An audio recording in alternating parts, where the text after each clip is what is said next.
Hey, bro, that's that Omega Wi-Fi. Hey, what's going on, man? What's going on? It is 7 p.m. Sunday evening. It's another edition live in the man cave. Let's go. Boy, Hey, they let you in the group with that Omega Wi-Fi. So you'll call that man, Omega Wi-Fi. hey, man, this Podcst. This Podcst, the number one source for Polk County High School basketball. Back again. Say first, what's up to the co-host, All-State PG, All-State coach. What's going on, fellas? What's up? How y'all doing? Let me clear the record. Let me get this record started. Hey, man. I did not apply for the Lake Gibson basketball job. Kill those rumors. Oh, man. Apply for a Lake Gibson basketball job, man. I have no intentions of ever applying to coach at Lake Gibson High School. Man, that was the word on the street. What Billy D asking for right now. To coach that school. Oh, man. Hey, well, we back again, man. Once again, to be informative, probably upset some people. Whether we mean to or not, we definitely gonna do it because that's what we do. But hey, what can you do? I don't know, man. Just before we get started, I know that we normally do Tuma's tape. We normally do Coach's Corner. Both guys said that they will reserve their rights till later on in the episode. So I don't know.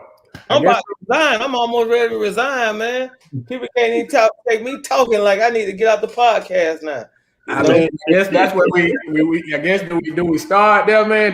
Before we even get started? Am I a villain? Am I the villain? Am I the villain of the crew? It's just no, I think it's everybody lumped in. I think all three of us got it, man. It's just like when we started Podcst, when we started doing the podcast, our intent, our goal was to bring a spotlight to Polk County basketball. Our goal was to speak and be authentic. Our goal was to tell the truth.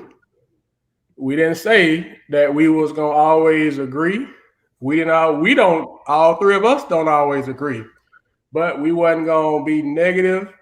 We wasn't gonna downrate, but we was gonna keep it real. And I want to say that we've done that. And sometimes, the truth is not well received. And I say this all the time. I'm speaking for me now. I'm not speaking for the PG or the coach because they can speak on their own. They're grown men and very well respected and have no problem with speaking for themselves. But I don't have a problem with people disagreeing with things that I say, viewpoints that I have. The only thing that really kind of sometimes rubs me the wrong way is when somebody says something about us being negative and us downrating kids. And that's why anytime somebody say that, I just say, please tell me or show me where I've done it. I'm not saying that I haven't, but if I did it and I missed it, I'm man enough to apologize for it because that's not the intent to downrate any kid. We've been doing this as long as we've been doing it, to uplift kids. And so that's the only thing that sometimes I kind of take a little personal because I know our intent. I know the guys that do this with us. If Billy D and Tuma wasn't who they were, they wouldn't be doing this because I don't associate myself with people that's in the business of downrating kids. So I take that personal. But just because we don't agree with you, just because we speak on something that's not, I guess, a sexy topic, or just because we're not going to, not address an issue, I don't know if that makes us villains or make us bad. But, sometimes we joke around about it.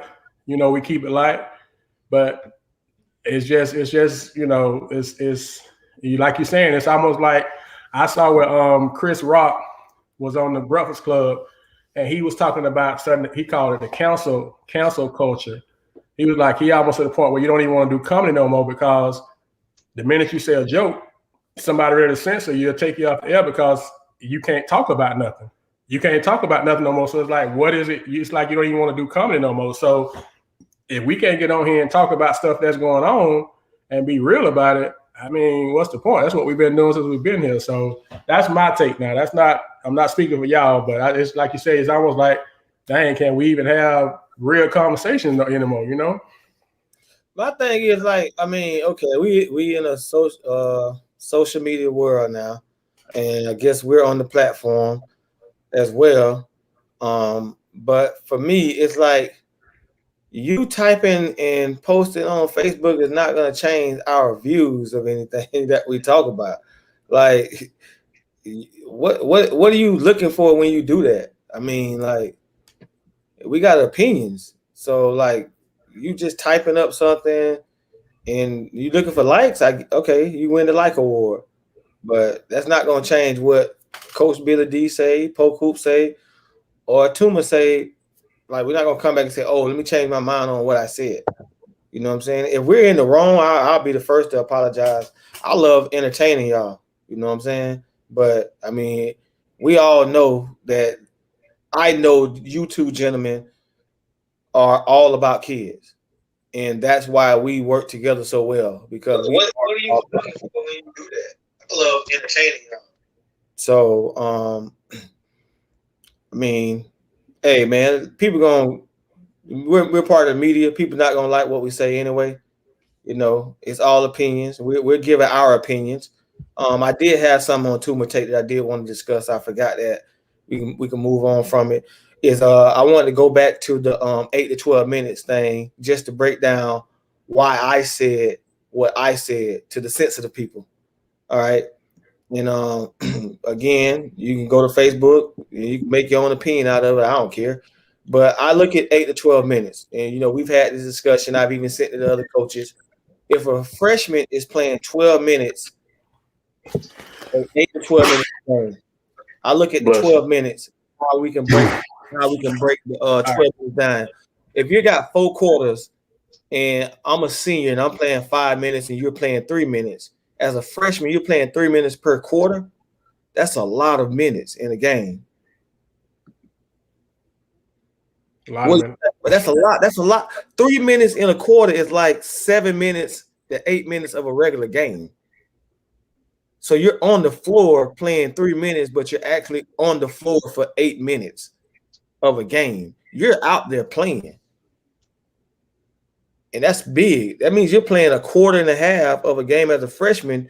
And when I think you brought the opinion up, it was based on off rip. Like, hey, I want this kid to come up. Like, the season hadn't started. I'm looking at this kid as a freshman. I like his IQ. I like his skill set. I know I can play him 8 to 12 minutes. That might go up to 15 to 20. Who knows? You know what I'm saying?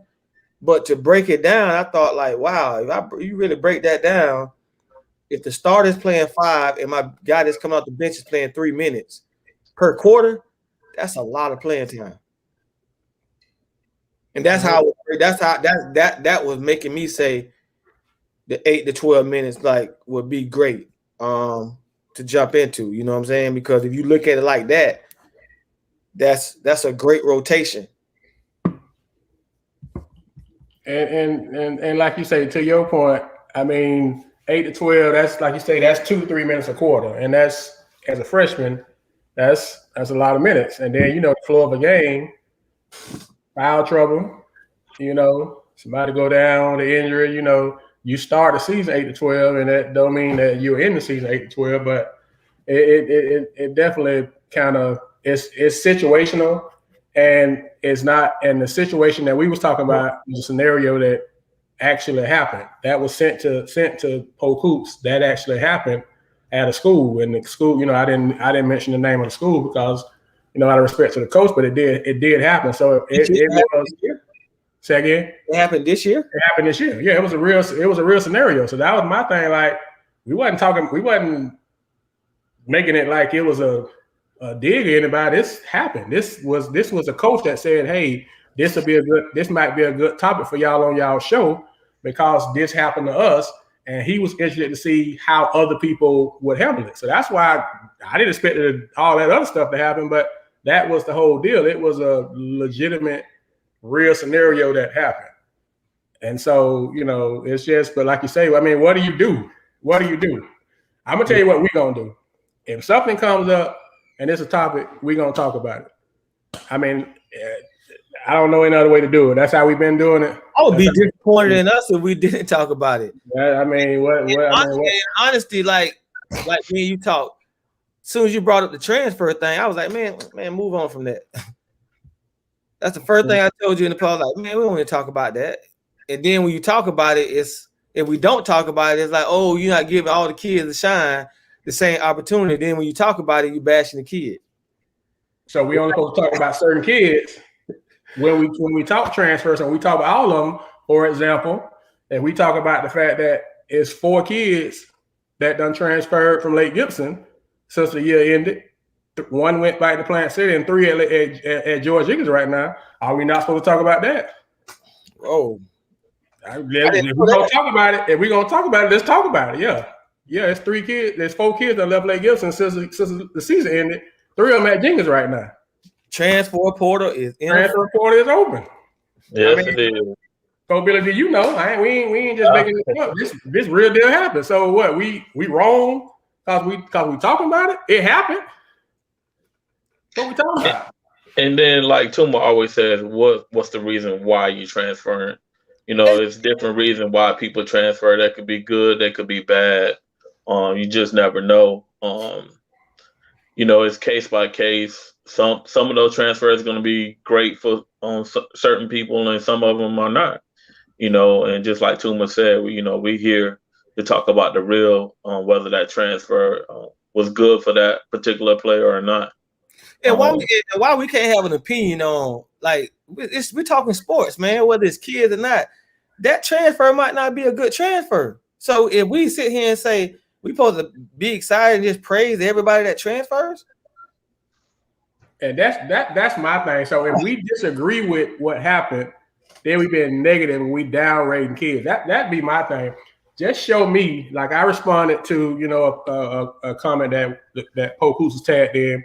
And my simple question, I'm confused. Show me where we was negative, where I was negative, and I'll apologize. Then it was like, well, maybe it wasn't negative, but downrating. I'm like, well, I mean, come on now, you can't have it both ways.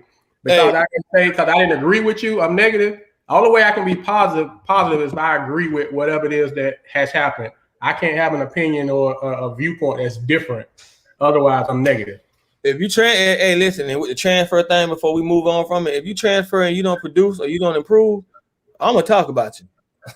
Plain and simple. I'm gonna talk about you and say that was a terrible choice. And if you transfer and it don't make sense, we gonna talk about it because that's who we is. We ain't gonna sit there and be like, oh yeah, that's a great move. That's a great move. If we don't think it's a great move, what we talking about? I did not like the transfer a couple years ago when them Lake Gibson boys left and went to Lakeland. That was a disaster. Didn't like it. It was bad. It was bad. It was bad. Terrible. It was a terrible move. It didn't work out well at all. Didn't work out well. So I guess we talking about them kids. But now we down rated negative with that too. So hey. If you transfer, you ain't producing. You got to see about us. You got to see about us. Let's go, man. Let's get this show started, man. All right, so we had a new coach that got hired last week, and so we bringing him on the show to kind of let him introduce himself and talk about what his plans is. Is he gonna get off the tension list from last year? Just anything else he want folks to know. So without further ado, I want to welcome into the man cave, Coach Simmons, the new head coach for Lake Region High School. How you doing, Coach? I'm doing fine, man. Doing fine. How you guys doing? What's good, man? Doing great. Long time. We good, man. So like we do with all new coaches, want to give you a chance first to kind of introduce yourself and any opening things you want folks to know, and then we'll shoot a couple questions to you. So anything you want folks to know about you, this your time to kind of introduce yourself to our Polk Hoops. people. Oh, okay. Well, I mean, I'm. This might be my first year as a head coach in the high school ranks, but I mean, I've been around high school basketball here in Florida for 20 years. Started out over in Orlando. I was on the Evans staff that made it back to the Final Four after having not been there since the 70s. Excuse me. Was a part of the original, each one teach one, team stat, all that in terms of AAU, which is really where I spent most of my time, coaching basketball, and through that I've had, just incredible opportunity, where I've had an opportunity to be around a lot of really, really, really good coaches. People like Theron Joseph, your very own Billy, Bernie Hayes, list goes on. And I don't think I have to, start, talk about, the number of, high Division I players that I had an opportunity, to be around and coach. And, and that, for a long time, that was enough for me, the AAU thing. But when I left Orange County and I came over to Polk, the first coaching job I got was with Lake Region. And so, that right there was a huge part of why I took the job. The question everybody asking me why Lake Region, and that has a lot to do with it. But for me, it's about the kids. I grew up in Southwest Georgia. I grew up in the sticks. I ain't scared of nothing. So, I consider it a challenge. And like I told the kids, the first thing I said to them, we're in the worst spot you could be in Polk County because we're between Bartow and Winter Haven. And then if you want to add Aubriel in there, you're talking about the top three programs at least over the last 5 or 6 years. So getting kids is always going to be a struggle. But my first order of business. I ain't studying nobody else's. I just want the kids who are supposed to go to Lake Region to come to Lake Region. If I can do that, that definitely will be a start. But like I say, even in that, it's going to be a little bit more difficult, especially when you have to add in football. As much as we want Polk County to be recognized for its basketball, when people think about Polk, they think about football. And Lake Region's football program is down. So any kid that plays two sports, I have little to no chance of that kid coming to Lake Region. But hopefully, the things that I want to establish at Lake Region, the style of play, and just who I am. I've always been a player's coach. Hopefully that'll change somewhat. Well, Coach, you answered my question because that's the first question I'm gonna ask is why Lake Region, but I forgot that's where you started at when you came through, so I couldn't hit you with that tough question. Are you prepared? Are you prepared for the thing that you just said, like being able to battle with Bartow and Winter Haven as far as getting players because the program has not been on a level of success for the last 7-8 years? Are you prepared to how do you prepare yourself for that? Let me say, not are you prepared? How do you prepare yourself to coach a bunch of kids that are not star caliber kids to compete at that level? And then what do you plan to do to bring your program to a point that kids want to come play for you? Like I said, the first thing you have to do, any addict, if they want to get better, the first thing they have to do is admit it. So, I admit that it is definitely going to be a tough job. I won't say how many, but, my first introduction to the kids, it definitely wasn't what you would like when someone says, hey, there's an interest meeting for basketball. But, I was very honest with them, even in that, and just letting them know, hey, this is where we are. But if we want to go to another level, there's some things that are going to have to change. So, it has to start inside. I got to change the culture of the kids that are there now. Not to say that I'm not going to have a focus on, what's coming in and over the next few years. I mean, I watch the show all the time. And I'm like a part of the basketball world anyway, so I know how the transfer portal is and how crazy it is. I wish it wasn't like that, but everybody else might be scared to say it, but that's because of us as coaches. We encourage that foolishness. But once I take care of what's at home first in terms of kids that are there, hopefully people get an opportunity to see what we're doing, see how we're it, and maybe give Lake Region a chance. I think that just that's how you have to handle that. Coach, appreciate you coming on. I'm glad we balanced this thing out. I'm always on here with these two Kappas. So, but anyway, what are we what are we gonna see when we see Lake Region this year? So what are your expectations, and what type of basketball we're gonna see out of Lake Region this year? It's going to be a mixture, man. It's going to be a mixture. I like to get up and down the floor. I like to push the basketball, first available. I like my kids to play. I can't stand when kids are playing and they steady looking over at the sideline. Hey man, go play. Don't take one mistake and turn it into Nobody wants the ball to be turned over, but you're gonna turn it over. But don't turn it over and then look over at the sideline. Keep playing. We'll mix it up. I like zone. I won't lie. I'm kind of a percentages guy to a certain degree, but that's me coming from Orange County.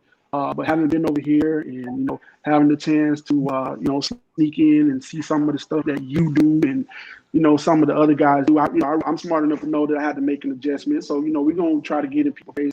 We're gonna have to muck it up. You know what I mean? I don't have any delusions that we're gonna be able to score with everybody. So we're gonna have to try to turn it into old school Polk County. Back when I was at Evans and we came through Polk County and figured out that everybody don't play basketball soft. So, I think you'll get a chance to see some old school Polk kind of mixed in with a little bit of, just my flavor. Well, Coach, I'm gonna caution you about using the S word in Polk County because that word is not as well received as it used to be. That's a joke, Coach. Don't worry about it. So, Coach, I did not know that's an inside thing. So, I noticed that you guys are not in the summer league. So, what are your plans for your kids for the summer? Okay, and that was not something that I want. Like I said, I ain't running from nothing. I'm not afraid of anything. I would have liked to have been in it, but by the time everything took place, it was too late. I'm not afraid to be the person that potentially had y'all wear a hot sausage summer shirt. That's part of it. That's part of it. If you're gonna go into coaching thinking that you got to win and and it's got to be about that. Just what happens on the scoreboard. You're in it for the wrong reasons. Like I say, initially, for me, a lot of it's about the kids. So.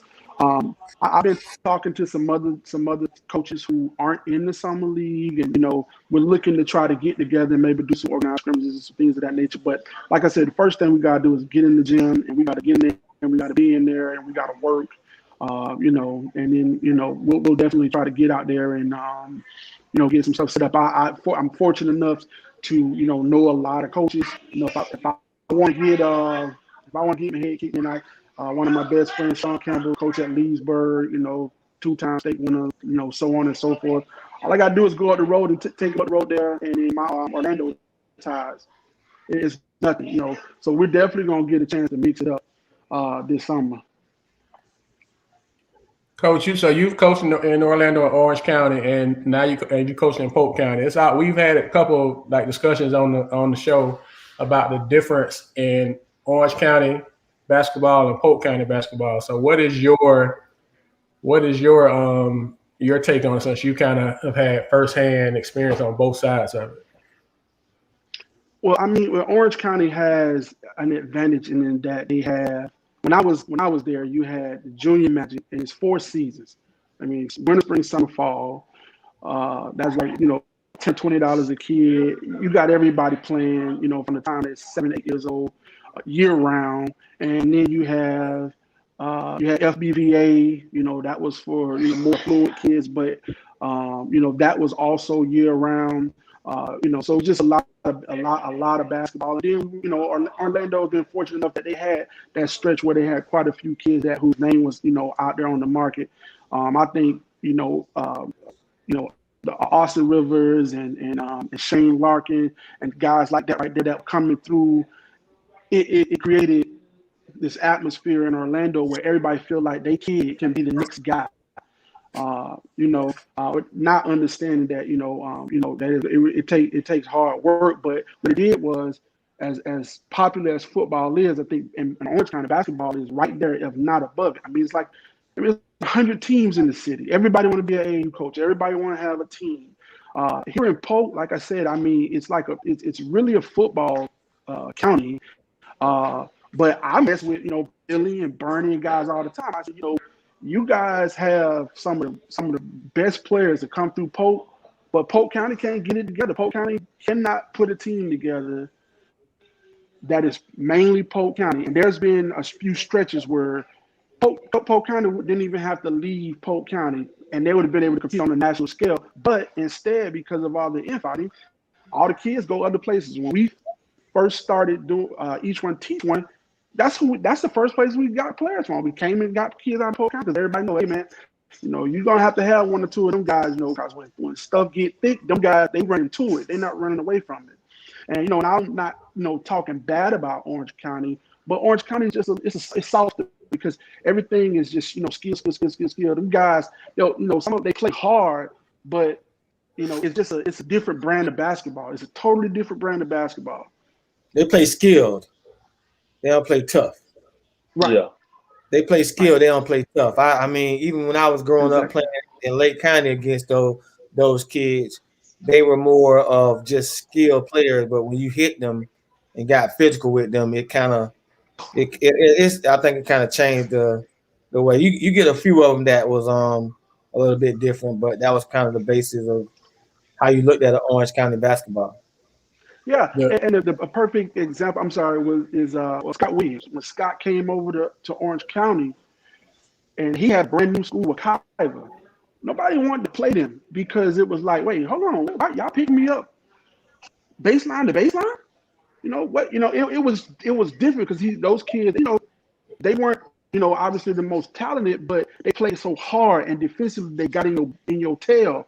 And Orange County wasn't used to it, so a lot of people they really didn't want to play with Kyle. They kind of ran from him for a little bit. And I mean, Scott won in my opinion, top 5 coach in the state of Florida. Always will be. And he said something to me, and I hope he don't be upset about it. But he wanted to go to Apopka because he felt like if I can get some of those football players on that basketball team along with the basketball players and do some stuff, I'm gonna win me a state championship before I leave Apopka. And I believed him. And a couple of times he got upset, but I just had a chance to see it firsthand.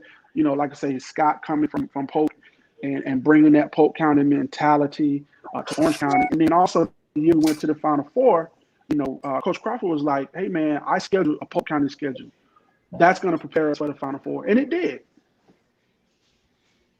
Coach Crawford was the coach that took the Evans team to the Final Four?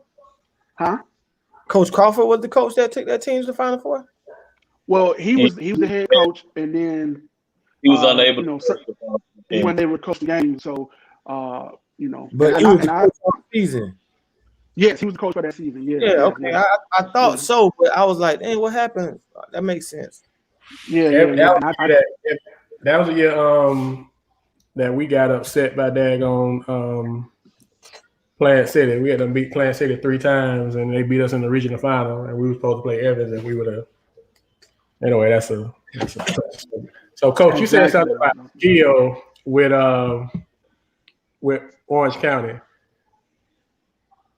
Is skill oftentimes equated with whether it's true or not, or right or wrong? Is skill sometimes equated with being soft? I think it is. I think it's an unfair, analogy like that's always put together, but a lot of times it is. If you got a guy that's really skilled, and you don't see him really kind of get in there and mix it up, people tend to label him as soft. But the thing with that Polk Hoop Barn, I keep saying Polk Hoops for some reason. The thing with that is if you look at their skilled players and how much further they advance at the next level of basketball too. So I don't call it so I don't call it soft. It's just not physical because Yeah, it's a finesse type game. yeah, they produce like okay, Polk County is very tough. All right. Yes. But when you compare the two counties, as far as basketball, talent wise, they're getting more looks and opportunities to play at a higher level because their skill set is so much higher. And you're only looking at us as being tough compared their Yeah. skill is already preparing them for the next level. But But here's Yeah. the in team ball, it makes it soft. But the players, Yeah. it doesn't. But Yeah. basketball is year round over there. Basketball is year round. You know, those kids are in training, and things of that nature. So they skills wise they're a little bit more advanced, um, with more kids that are more Of advanced. course, You yeah, know, exactly. we have kids that come through here that are skilled, but not with the same type of numbers Exactly. as Orange County. But the Right. thing is Right. that because football here is king, Team, you got yeah, kids from exactly. multiple sports. You know what I'm saying? Football here is basically year round. Little leagues playing Yep. in all year long. I don't think that's great for their body, but that's a whole nother subject. But the thing is, we have to in Polk County. The way we close that gap is by playing hard, by playing up tempo, and try to use our athleticism and being tough in order to try to intimidate those type of programs. That's the way we close the gap here in Polk County. Yeah, and I think Polk County is more athletic. They're not that doesn't mean that they're not as skilled. Orange County has more skill set for the game of basketball. Polk is way more athletic. But see, that goes Right. down. I know we're talking with you on it, coach, because you coached on the AAU level and everything, so you can follow in with us. That also is why I think Fort Lauderdale, Broward County is more because they're year round, skilled, and they're tough. So Yes. you get Yes. you so that's the difference of the counties. Like we say, well, dang, Broward is so dominant because they have all three. Orange has Yeah. skill, Polk has toughness, but Yes. Broward has Yeah. all three. And Broward is round two. You think about it, when you think Broward County, you got one good football team come out of there on a regular. That's the team Lakeland goes up against. St. Thomas. Yeah, the rest of that is basketball. It's basketball, basketball, basketball. But they are Polk and Orange County put together.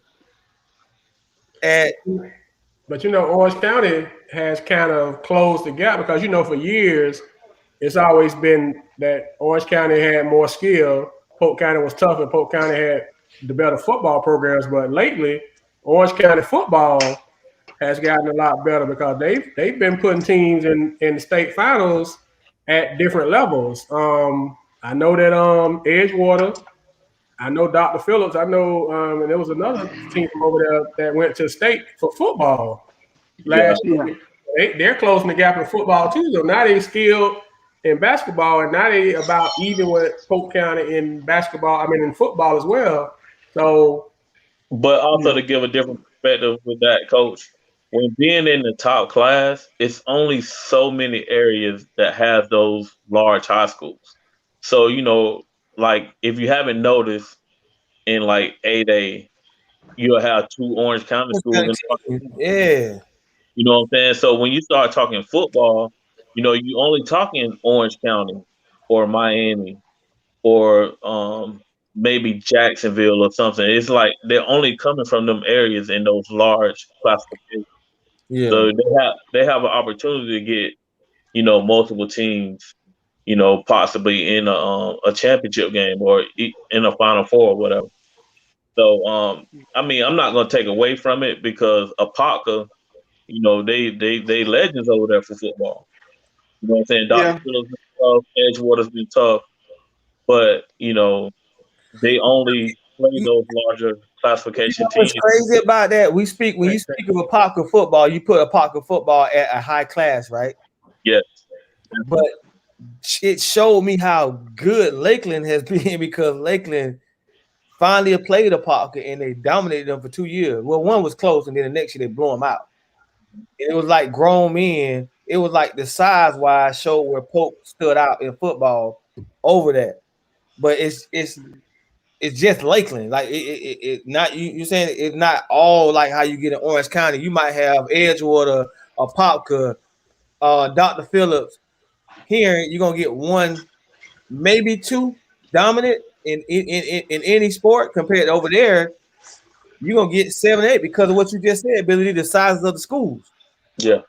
Right, right, Okay. right. I think if they step down one classification, we end up with Lakeland and St. Thomas and Yeah, they're in trouble. Plant and all of them. They're in trouble. Yeah.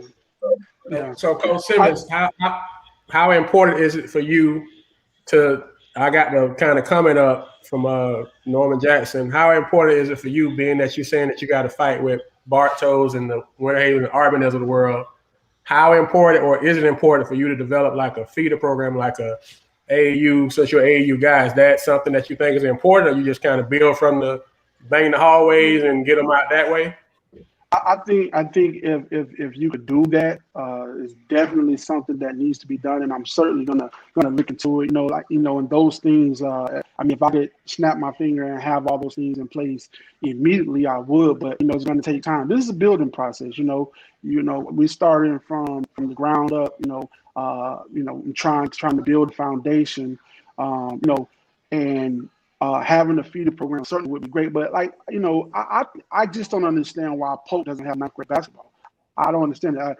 The years I spent at Haines City, and we've had a few decent ones, and we've had some down ones, but there are a lot of kids that you turn away because you can only put 15 guys on JV, and there's a lot of kids that you turn away that maybe they would have developed much more if they were ninth grade basketball.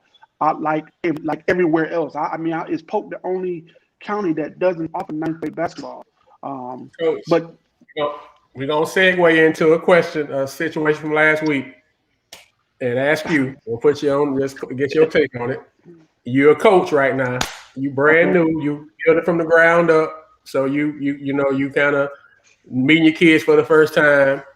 You got a ninth grade kid that you feel like can help you on varsity.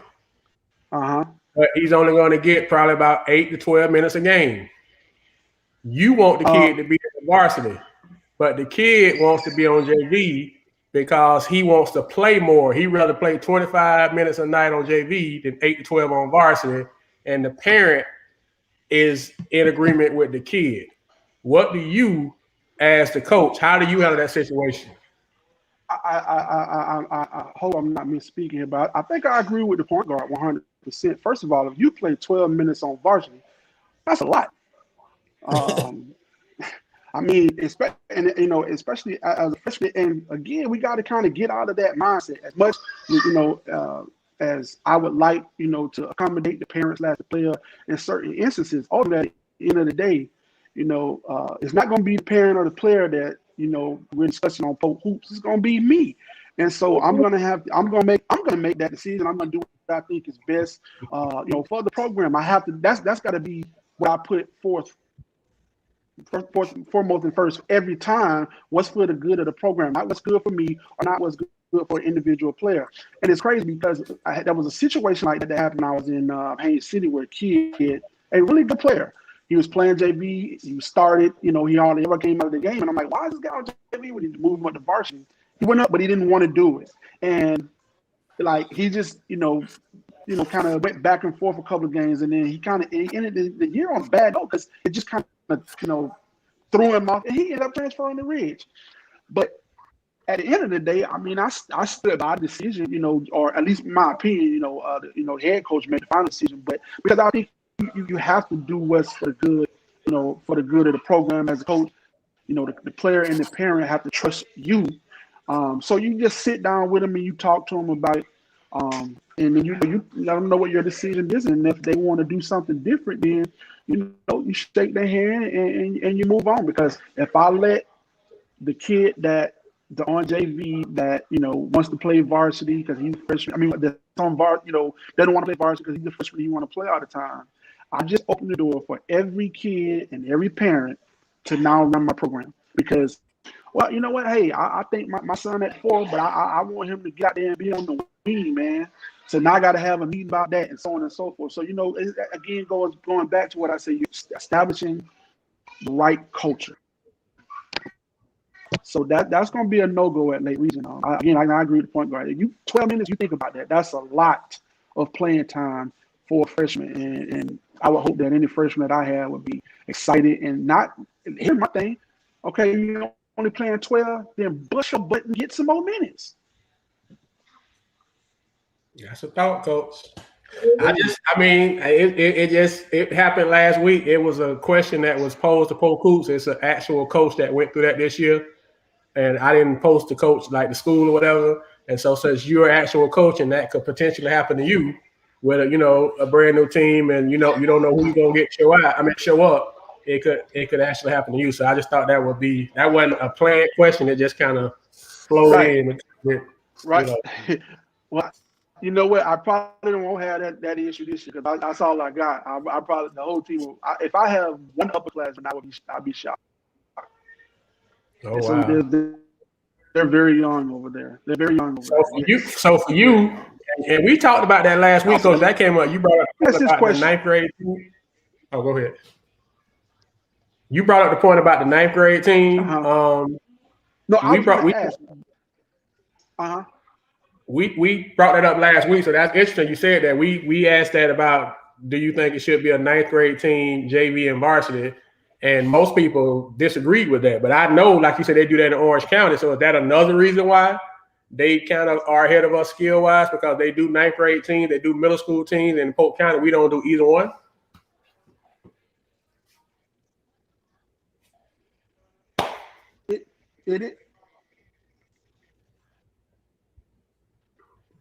Yeah, okay. Like the middle school, what they do for middle school here is a joke. They may as well just leagues, you know what I mean? And so they can do some things that right now maybe Polk can't.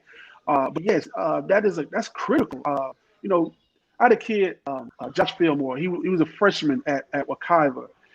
He ended up being one of the best players to go through Wekiva. Even though I know it's a young school, but like it was his freshman year where he got.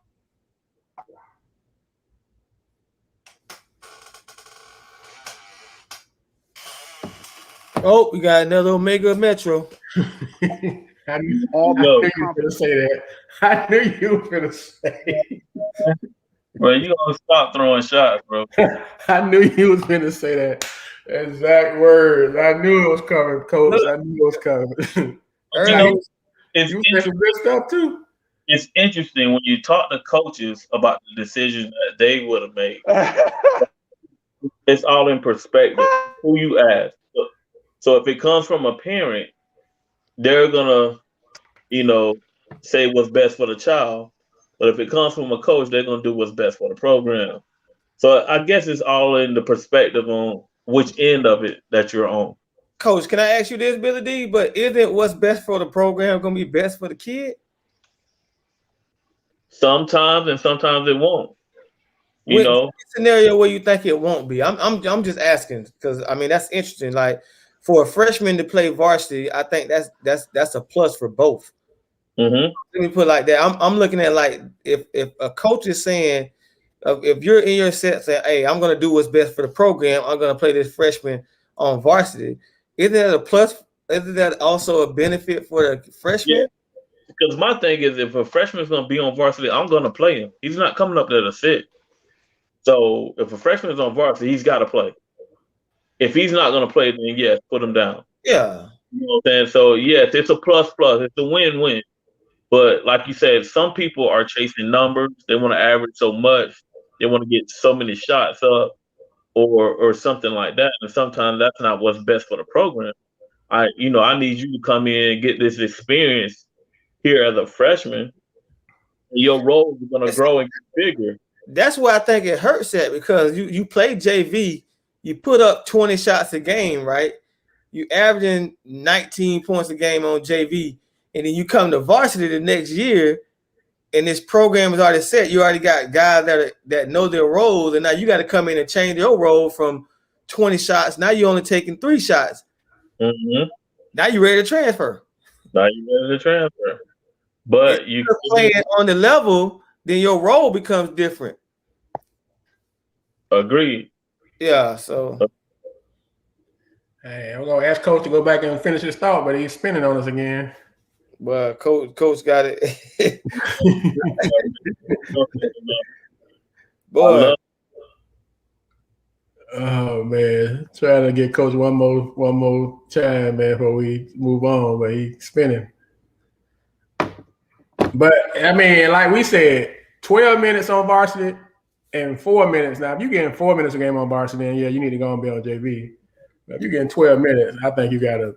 I think it's varsity. They gotta play. You can't sit them. Sit them. Yeah. I just wanted to get the same scenario to an actual coach, and so I didn't. Coach like he not gonna get a chance to give his final thoughts. Look like us, he. Yeah, coach on the spin mode, boy. He deep in spin mode. Hey man, we appreciate Coach Simmons coming on, man, and chopping up with us at Omega Metro. Hey, we don't know what happened with Coach, man, but and don't never. Coach Johnson, never. Not with the PG on here, never. Hey, all right. So, man, we're going to move on. It's a question that, we put up a couple questions, asked people they want to ask a couple questions this weekend. It was a couple good ones that came up. So I'm going to put one on right now. Just put one up and see what we think about it. So the question was, is it more beneficial for kids to play good for their high school team or have a great run on the AAU circuit? And since both of y'all got experience as coaches and players at both, I got an answer for that. It's beneficial on the AAU because you get recruited on the circuit. It's beneficial to high school because you're competing to play for a state championship. If a kid or a parent doesn't understand the difference in that, then the balance of what they're trying to do is going to be incomplete to me, because we have to understand that when high school basketball season is going on, college basketball season is going on. So you're not going to get a lot of time that a coach is going to actually step in the gym and be focused on what you're doing. Minus the summertime is when they get to actually focus on the future or their programs when you are playing. That's my opinion. Now, I might be wrong, but I'm giving my opinion. And I think for playing at the next level, I.e. Miguel Paul produced great for each one teach one on the circuit, put his name out there to get the Missouris and et cetera. Playing at Kathleen, competed for state championships. All right. I think it's according to boys and girls. Since I've now on both sides, girls you can get recruited in high school and not play on a high circuit team. You play for a good program, you can get that scholarship that you're seeking. Boys is totally different. Tuma just gave a situation where same time high school is playing, college is playing. When colleges get out and go see players, guess who they are going to see? Those kids that they saw in the summer that they plan on recruiting. So it's strategic. When they come out to a high school, they're coming to see a certain kid that they want to recruit from what they did in the summer. It's not for what you're doing in high school, on the boys' side. So it's crucial that you play on a team. It's crucial that you not only play in local tournaments. You got to get your kids out there and exposed to different areas, so coaches can see them. There's going to be 2 live periods and a possible third one in July. You got to go where those coaches are. You know what I'm saying? They're not going to be at a lot of local tournaments here. Most of them are going to be in Atlanta and some other places. So you got to take your teams to where those coaches are so those kids can have a platform to get seen. So parents, stop blaming the high school coach on why your kid ain't getting recruited. If your AAU coach ain't giving the same energy as well. Because all we hear is parents want to blame, the high school coach in basketball. I don't know about football now. I don't know how that roll. But in basketball, the first person they want to blame is the high school coach and what they're not doing. when in reality, the AU coach is with them during the most important time of the recruiting period, correct? Correct. Coach Simmons, I'll ask you the same question before we let you give your final thoughts. Question is it more beneficial for kids to play good for their high school team or to have a great run on the AAU circuit? Man, you know, I'm gonna just have to be real. And this is, like I said, 20 years doing this, man. I mean, AAU, man. It's just because, just from a logistics standpoint, he was explaining to me once by a college coach. I can come sit down in here, or one of my coaches can come sit, and we can watch 20 other quote unquote so-called best players in this area. I mean, I can't go to 20 different high school games, so it doesn't mean high school isn't important, and you still need to need to play well on the high school level. But from an exposure perspective, they're coming to those AAU games. I don't care who I got. I mean, how many people gonna come to Lake Region? When you think about Polk, they gonna always that Bartow is that when heck, you see what I'm saying? But like on an AAU level, they're gonna see those kids, especially the ones that that can flat out play. So, but again, like I say, it doesn't mean that high school is doesn't matter because they're gonna talk to the high school coach. The high school, they know you're gonna get the honest truth a lot of times from the high school coach. Well, this is the thing. Oh, he ain't done. Go ahead, Coach. I didn't know you weren't done. Go ahead. No, I was just saying. Sometimes I mean, for the AAU coaching, it's the dirty part of the game, man. It's a lot of shenanigans that go on. So sometimes you're not gonna always be truthful and honest, especially when you got shoe contracts on the line and things of that nature. So if it's in the best interest of that program, to highlight a particular kid. That kid might be a terror, off the court, and maybe have a bad attitude and have a lot of baggage. But this kid is the reason why I have a shoe program, why I have a shoe company team, and this is who people want to see. So I think AAU coaches more often than not, though, high school coaches more often than not kind of tell you the truth. Well, this is the thing. So I guess it's two parts. It's a comment and a question. So does it even matter, I guess? Is high school basketball not even important? I mean, you got an example down south where those twins have given up their high school career, right? They're going G League or they're doing something. Is that really true, though? Say again? Is that true, or that just? I read it. I don't know if it's true, but I read it, and if that's true, it's true. That's true. So does high school even matter with a situation like that? If you're saying you're doing everything on the AAU circuit and high school is just high school, you got two high-ranking kids who just said forget high school. They gone to the next level already. Right. We're entering dangerous territory. A lot of times when these decisions with basketball and stuff is made, they're thinking about everything but the high school kids and high school sports in general. It's gonna, if it keeps on going in the direction it's going, it's gonna be in trouble. I think it's still important. I think there's always going to be a place for it, but when you have entities like that are didn't even say after you graduate, they're going and grabbing kids that aren't even finished with high school. Where's the red flags? Because there's gonna be a couple of kids that make that decision and make it, but everybody on this panel know a lot of them are not going to. That decision is going to derail any chance they have of being successful basketball wise. But I say it's the world we live in. I mean, who would have thunk it? In high school, you got a transfer portal. Like kids going everywhere, they switching schools every year. This, that, and the third. That didn't happen back in the day, So, man, that's gonna be an 80-20. 80% not gonna make it, and 20% probably gonna get through. Yep. Definitely 80% of them that not gonna get past what they just did, and then they lose the eligibility too for that one check. Yep. That one check. Because everybody got their own agenda. Yeah. Coach, we really appreciate you coming through, man, and we want to give you a chance to give any final final words, anything that you want folks to know before we let you get off, man. But we appreciate you coming into the man cave. Hopefully this won't be the last time you stop in and chop it up with us. Oh, I mean, anytime, man. Like I say, absolutely, I love it, especially talking basketball.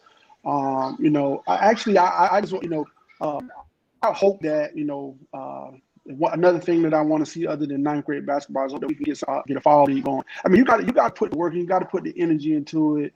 Polk County basketball can be, can go to levels beyond where it's at now, but it's just going to take us as coaches, us as grown men, to put our own individual issues aside and put the kids first. Are we going to continue to just be fine with being second or third or whatever to the Orange counties and whatnot? Or are we going to make moves and steps toward being just as good, if not better? I think we need a fall league, most definitely. And I want to say, man, y'all keep doing what y'all doing. The reason why people come to you guys with the hate is because your opinions matter. Everybody on this panel know what they're talking about when it comes to basketball, and that's why you get a lot of stuff that you get. Feelings be hurt, Joe Blow say something, they don't really care. Oh, you don't know what you're talking about. But when Polk speak, man, it carry weight. So you guys keep doing what you're doing. I love it, man. It's great for Polk. As far as I'm concerned, this is the start of Polk County basketball going to another level, man. So I just applaud y'all, man, and just say, you definitely have a fan in me. Well, Coach, man, congratulations on your first head coaching gig. You also got lucky, boy. You avoided the hot sauce summer, boy, by not being that. hey, I ordered a shirt, man. I'm here for all of it, man. I'm here for all of it. I ordered a shirt.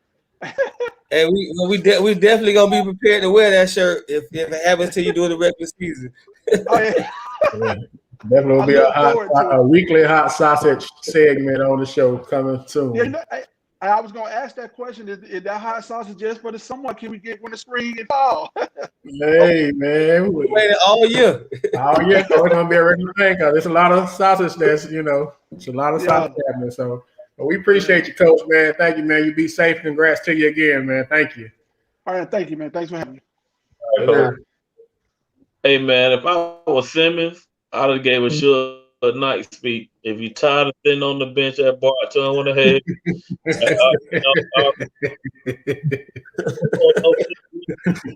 Cover them, bro. Hey, Coach Johnson had a take on the question. So he's saying, as y'all can see, he think it got levels to the question. Big time players circuit to be the best answer, and the majority of other guys, what would they do? I just think that you kind of create a slippery slope because some guys are gonna think they big time that's not big time, and them gonna be the ones that's gonna get a kid like them twins from West Oaks. I mean, they probably gonna be okay, but Joe Blow from right around the corner at West Centennial High, and I'm not saying that's a school. Who might think he is, he might be the one. Imani Bates he can do whatever he want to do. That kid that decommitted from Michigan State, but it's just like, yeah, he decommitted. He out of there. He's gonna get a check too. Then gonna get a check too. Yeah. So it's like, I just think you're creating a thing like, what's the point of high school ball? Like you saying, if I'm coming to the school already knowing, like Coach Simmons said, I already know who I'm coming to look at. Then what's the point of me hoping and dreaming, unless I'm gonna go out there and get somebody 30 a game in my last year? What's gonna be the draw for somebody to come watch a kid during the season? What is it that's gonna get you 12 to 13 a game? That's great for that high school team, but is that gonna be translate to the next level to the point where a coach gonna be like, hey man, I gotta go see that kid. I gotta go see Corey Toomer. He averaging 14 a game. No, but if Corey Toomer averaging 27 games, yeah, I might need this kid down there, tearing it up. I need to go and see what he looked like. I need to, peek my head in and see what's going on. So I just think that's gonna create a potential dangerous situation where high school's already watered down. Like I remember I told you, I'm like, Miguel got recruited. Miguel played in a system at Kathleen. He averaged about 12, 13, 14 a game. But like you told me, he went on the circuit and he was giving people 30 a game. So he got his scholarship from the circuit. He didn't get it from Kathleen. Somebody come watch Kathleen. They just like, we just another piece to a squad. They had a dominant team. He just was a dominant player on a dominant team, but he wasn't like separate. It wasn't like he stood out from the guys he was playing with. So I just think it becomes, that could be a possible Pandora's box that you can open up. But it's gonna happen though. It's gonna happen though. I got a question for Billy D. You ready for it, Billy D? Yeah, I'm ready, man. No, it's a good question. Just your take, because you've been around AAU, and if a kid is averaging 27 to 30 points, 25 to 27 points on his high school team, but he's not playing on the circuit, how many of those kids have went Division I that you know of?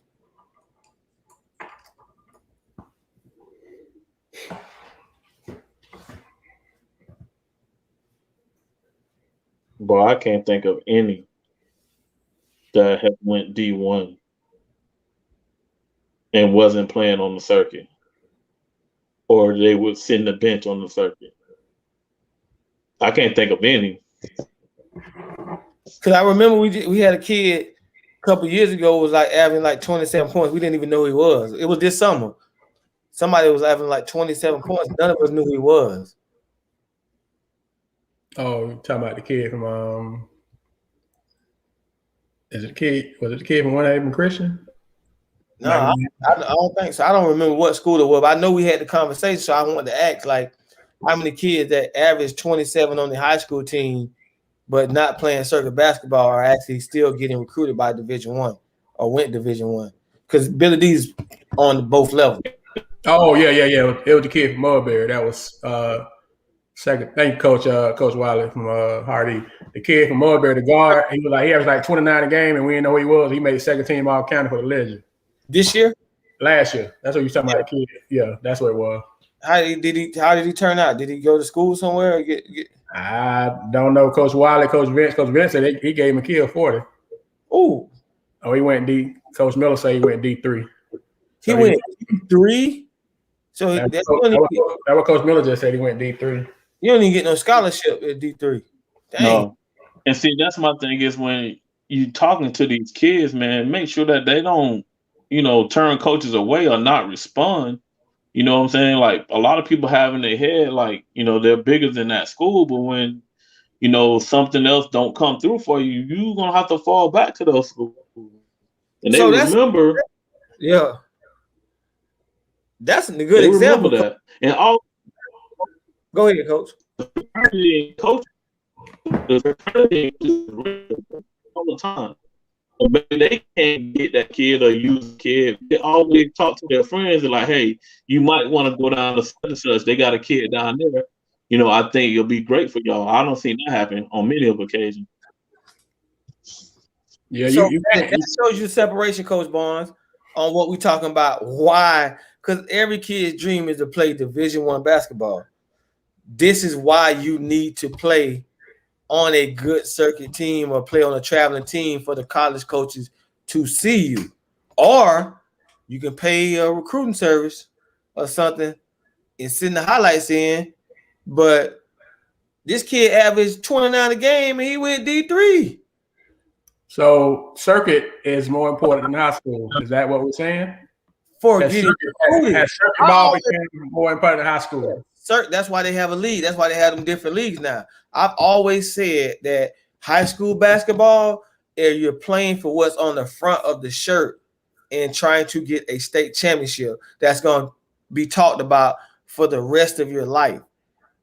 When you're on that circuit, when you're playing that AAU basketball, you're competing. When you're playing circuit ball, you're competing against 20 other guys that should be on that type of level that they're sitting and watching. So you have that opportunity as a kid, if they didn't know you, for them to be sitting there and be like, who is this kid? Okay, we got a kid that no one's talking about down here in Bradley, Florida, that competed against Stan Wilson, who was a top 50 in the country. And he gave Stan Wilson 25. I'm gonna start trying to figure out where this kid come from. If you don't get that, your 29 points don't get you to Division I in high school. I don't know many people did one season. Most of them are low. AI.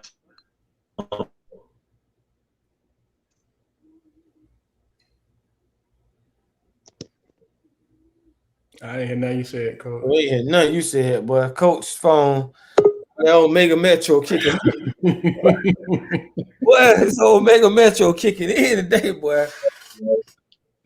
Oh, we're gonna ride you for this one, man. Oh, you gotta repeat that. You gotta repeat what you said. We ain't hear nothing you said, Coach. And the people using the recruiting service, most of them kids are not going D1. They going NAIA, JUCOs, and lower level schools. They're helping those schools to get kids. Okay. No, but see, like TJ saying, you can average 25 and stand at 5'7", but if you get to compete against those guys that are 6'2", and you 5'7", and you putting in the work, you gonna get recruited. We've seen small point guards get recruited at Division I's if they're able to compete and still do the same thing they're doing in high school. Am I right or wrong? If I can get 25 in high school and I can come back on the circuit and I can give Stanley Wilson 25, I'm gonna be talked about.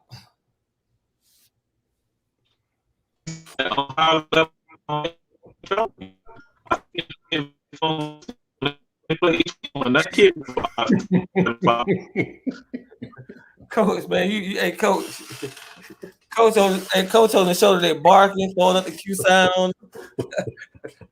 Man, I need to go find the Q song or something, but where his phone is. You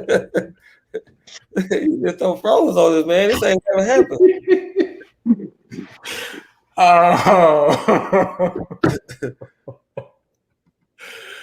Oh man, yeah, Coach got some good stuff he saying too, man. We can hear none of it, man. Yeah, I know he got some good stuff. I keep going back, Coach, man. Repeat he's on the circuit. It's so important for them to hear because he's on the circuit. That's what I'm saying. He's saying some good stuff, so I want him to say it, but we can't get him to say it. Boy, look at him. But hey, they come on the him and Simmons.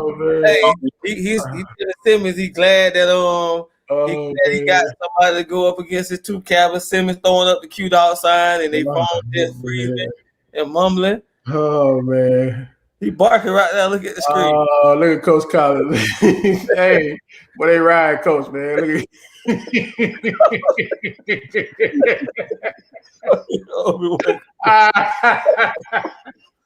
It's all good, bro. It's all good.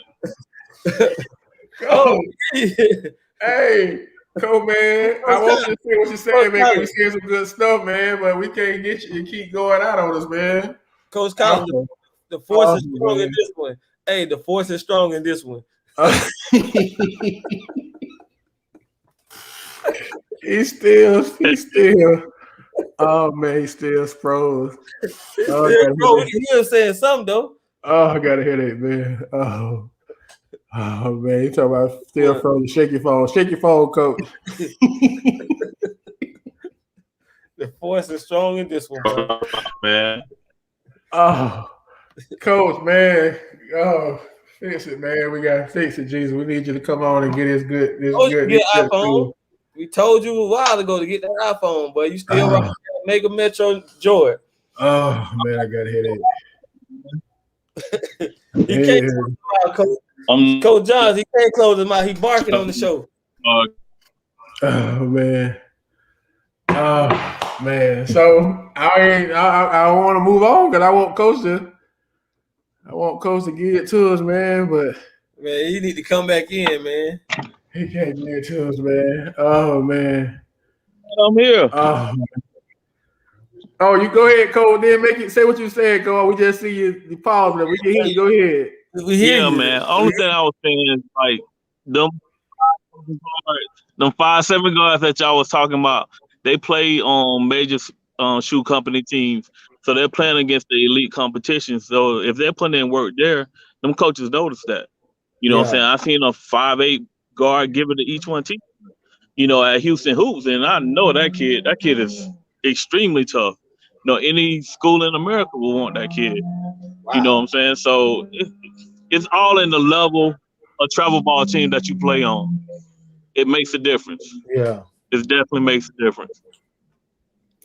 So do you agree? I don't have any kids, but I can. So do you agree, Coach? Yes. Yeah. So you have to play circuit ball, period. You have to play circuit ball. You have to. You know what I'm saying? It's important that you continue to work on those skills that we talked about earlier. You know what I'm saying? Basketball is pretty much year round now. You can't sit down for the whole summer and just play high school ball and then expect to be a D1 athlete or even a D2 athlete. You know what I'm saying? So you have to play. You have to work on those skills. You have to be exposed to where the coaches are. If not, and like I said earlier, don't shun on no coaches because you never know. You might end up in D2 or NAIA or D3. You might need those. So, and plus you might start a pipeline for the rest of your high school teammates.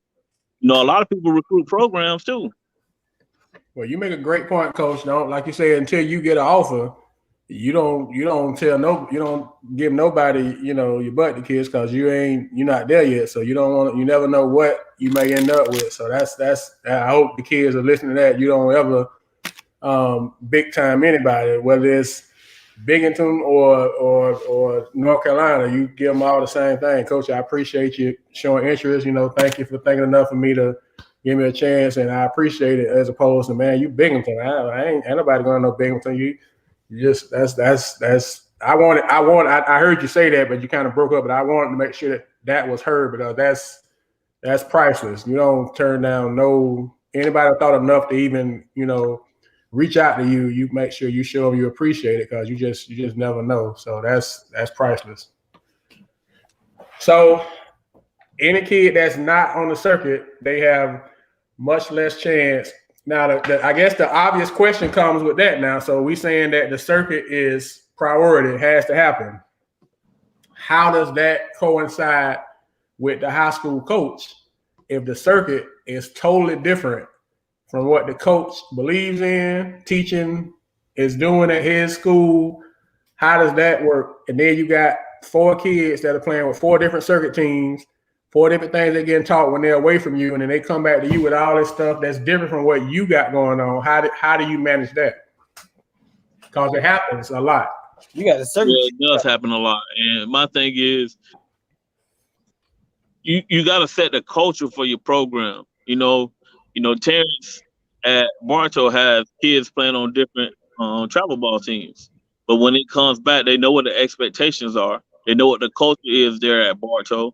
And they know what I'm going to tolerate and what I'm not going to tolerate. Those things have to be set. And you have to hold those kids accountable to that. But when you loose with those type of things, then they're going to come in and think they can do the same things that they do with their travel ball team. And that's a no-go. I think that's why people trust us and having their kids play for us, because we hold them accountable at a certain level. So when we go back, they are a better player than when they came. So I think that's the reason why we were able to get a bunch of our kids, because they trust us. I think it's supposed to be a development. It is. It really is. And plus, to go somewhere where he's going to play. If he's not going to play, tell him to find another team. You can't go and sit the bench. I want him playing. Okay, so you bring up another point. You brought up Coach McGriff got 3-4 kids playing different places. We know McGriff enough to know that McGriff is signed off on all 4 of them kids where they playing at. How much input does the head coach have on where their kid goes to play travel ball? Man, that's fair. It's according. It's situated. Should the head coach have input on where the player goes to play circuit ball? I say he should have input. You know what I'm saying? He should be an advisor for the parents. You know what I'm saying? According to how much they trust him, the more influence they'll have on their decision. But I think at least should have input. And Tuma, you said it should be the parent decision, so the coach shouldn't have no input on that? No, it's just more. I said it's the parents make more of those decisions on the AAU than the coach does, because a lot of coaches now say I couldn't hear you, Billy. He was agreeing with you. He said he does. And I say this because I think I've learned just from the friends I know that coach that not all high school coaches have solid relationships with these AAU coaches, because it's such a dirty game in AAU. And they know that the AAU coaches are only out for certain things. So to me, you don't got too many Billy D's and Bernies.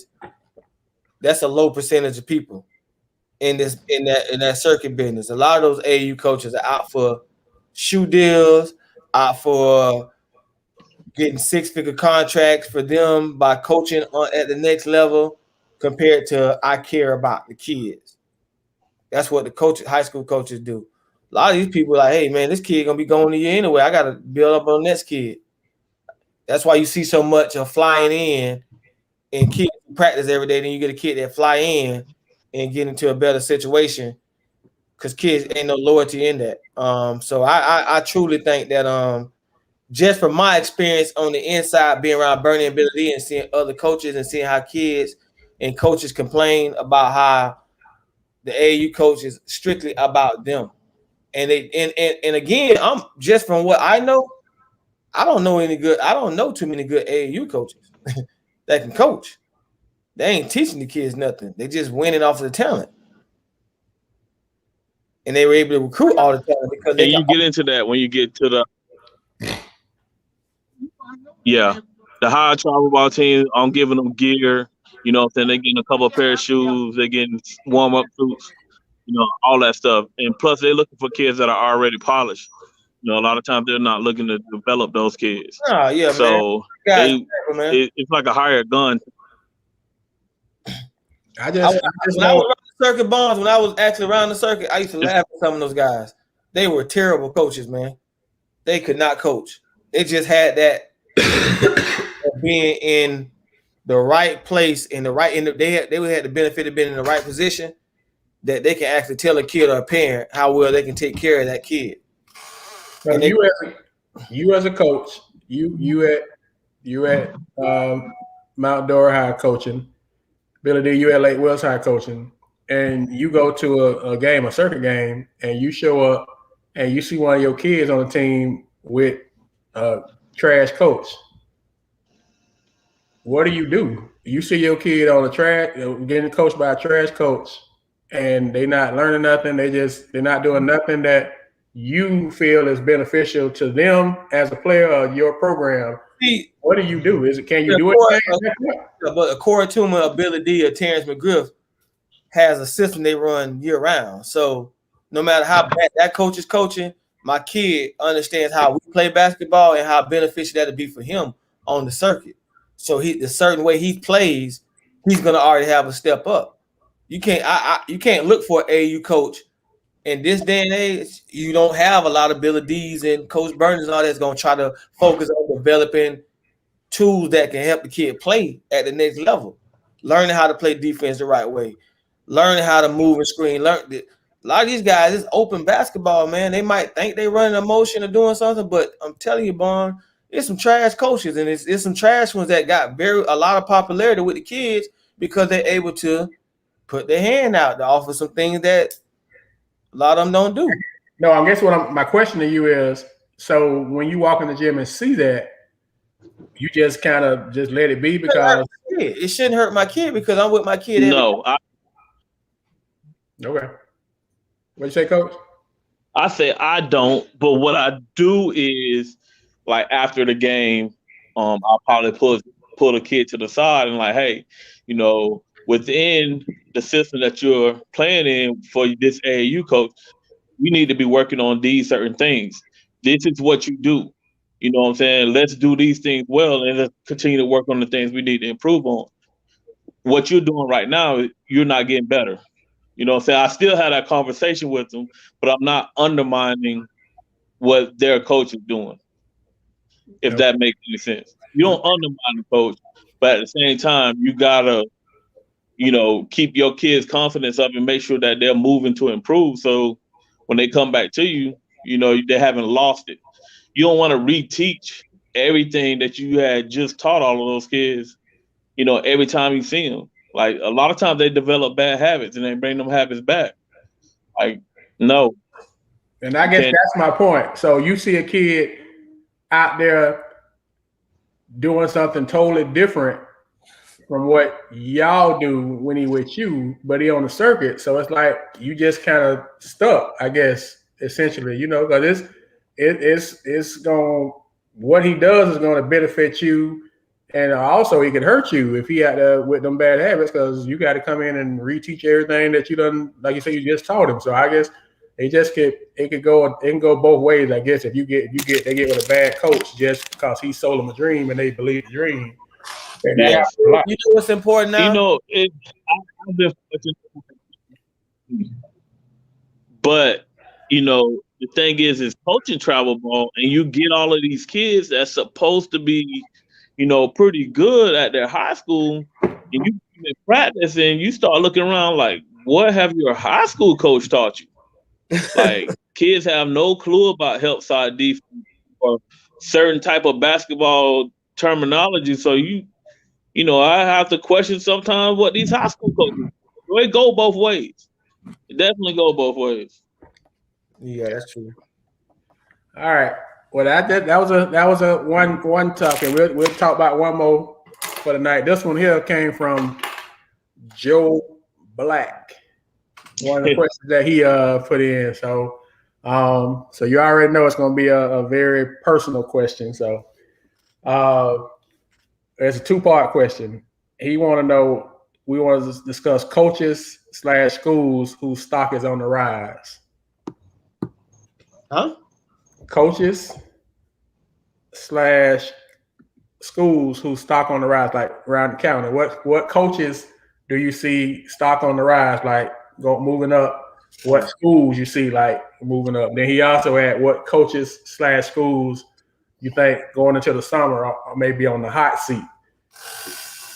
I don't think it's any coach that's on the hot seat because do everybody get a pass because of COVID? No, I don't know if it's about COVID. I just don't see a coach that's on the hot seat because the expectations, all these programs ain't been really winning to be on the hot seat in a way that you're looking for hot seat. If you're looking for state of bus, who you gonna say is on the hot seat for what? What coach could be on the hot seat for state of bus going to the summer? You said Winterhaven. You high on Winterhaven. I don't think he's on the hot seat though. I think they should go to state, but the hot seat is like, to me, when you say a hot seat, like fire. Either. Are we talking about fire? Or just talking about failure. Well, hot seat would be, somebody who potentially could be on the way out, I guess. Yeah, that's how I'm looking at it. I don't see any coach that is on their way out. If we're talking hot seat like that, we're talking about, you should go to state, or we're gonna talk about you on Polk Hoops. Then, I think Winterhaven is the best team in the county. I don't know, I think they should go to state, but I just don't see a hot seat for a coach. Is Winterhaven considered, based off of what they did last year, a team on the rise? Because they were 500 last year. So would they be considered a team on the rise? Yeah, they definitely be a team on the rise. That kid coming in, they'll be at an 800, 900 percentage-wise winning, I think, with just that one kid coming in. I think Winterhaven is the team to beat. That was with the kids staying or leaving. Yeah, they should win. Remember this. We talked about this. I keep bringing this up to y'all. Polk County is a two-year span of winning. All right. If we go back to 07, 08, you had Kathleen. 09, 10, you had Bartow. 11, 12, you had Lake Wells. 13, 14, I think it was Winterhaven. Then we had a dead time. Now you got Bartow back to back. Now it should be Winter Haven back to back. Who falls behind that trend right there? Because that seemed to be the norm of Polk County basketball because of the development. Like Winter Haven is a young team, so they should, with those guys, them kids only sophomores and juniors coming in. So I mean, you talking about two division? You talking about they got 3 Division I guys, legit Division I guys, that's having a good summer. This is a good take. This is a good take on it. Norman Jackson asks, who puts a coach on the hot seat? Do the principal put the community? Who puts a coach on the hot seat? Nowadays, Norman is right. I mean, the ultimate is the new test. Yeah. But I think it comes more from the community. Somebody in the community, especially maybe a major donor or somebody that's well respected. You know, they have opinions and how many influence have fired in the last 20 years? On whether a coach fired. How many have been officially fired? Yeah, fired from coaching in the last 20 years. Because that's the principal don't care. So now, if Joe Black says if no coach is on the hot seat, does that mean we're accepting mediocrity in the county because all the teams not top level teams? But like Toomer said, some principals don't care if they win. They just don't want any problems. They just want the kids, to have fun, and they're satisfied with that. As long as they don't have problems coming in the office, they're satisfied with mediocrity. You know what I'm saying? As long as you're running a good, clean program. But as a fan, and as competitive as we are in our competitive nature, that's not good enough. Some people should, have high expectations and have that hot seat, See, I'm with Black, Bartow was in the hot seat not for firing Coach McGriff. Everybody expected Bartow to go back to state. Yeah. You see what I'm saying? Now you go into a year where Bartow lost all their seniors who won 2 back-to-backs, and we're trying to balance as a group of us 3, trying to make a balance of who's the team to beat. I say Winter Haven. Y'all might think differently. So we can't put anyone on. To me, Black, we can't put anyone on the hot seat because there's no one that's been proven. Bartow, on the other hand, when they got walked, they went 35-1, won it, came back. Now you can say, man, Bartow on the hot. If Bartow don't make it, we got to talk something. I don't expect no. I mean, Winter Haven has that big transfer comeback with the talent they have. I expect them to be the best team in the county and should make it to state. So schools on the rise. Besides Winter Haven. Lake Wells. From last year to this year, they made a big jump, and they returning most of their players. I think they're a school on the rise. Yeah, I agree. Coach they're young, right? Yeah, they're pretty young. He's back. They're young. Coach Sessom asked this question. Is he in on the hot seat because of all the transfers he got? No. He ain't got to worry about it. He won't lose his job. Yeah. That's what I'm saying. So we just talking about and then I think expectations for him. If they're saying hot seat with us or hot seat as far as coaching, that's 2 different things. So that's why we're trying to figure out what are we talking about as far as hot seat. Does he supposed to win? I still don't think Lakeland can beat Winter Haven.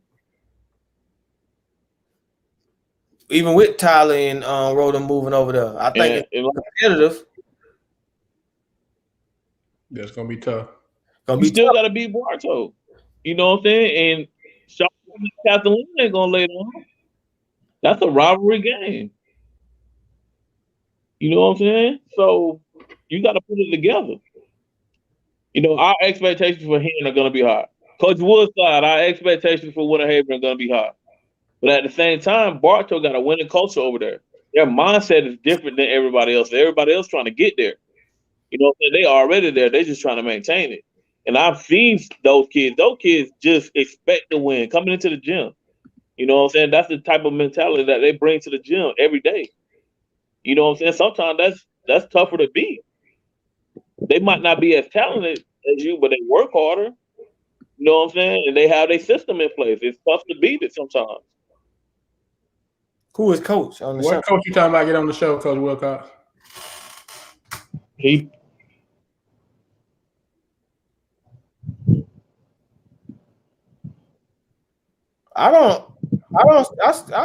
playing dumb? I'm trying to figure out who we talking about. Black? He said we should get coach on the show. He said I'm playing dumb. No, he was on the show last year. We had Coach Don on last year. Don is from Florida Southern. No, he said stop playing Dunn in the year before we own Winter Haven.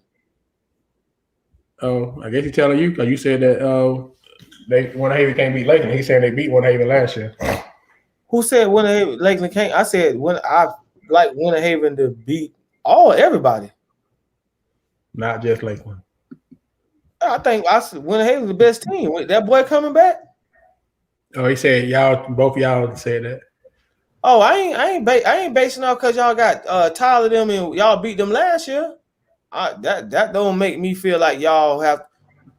They got a high top for 106.9 big man coming back, along with those young guys they had.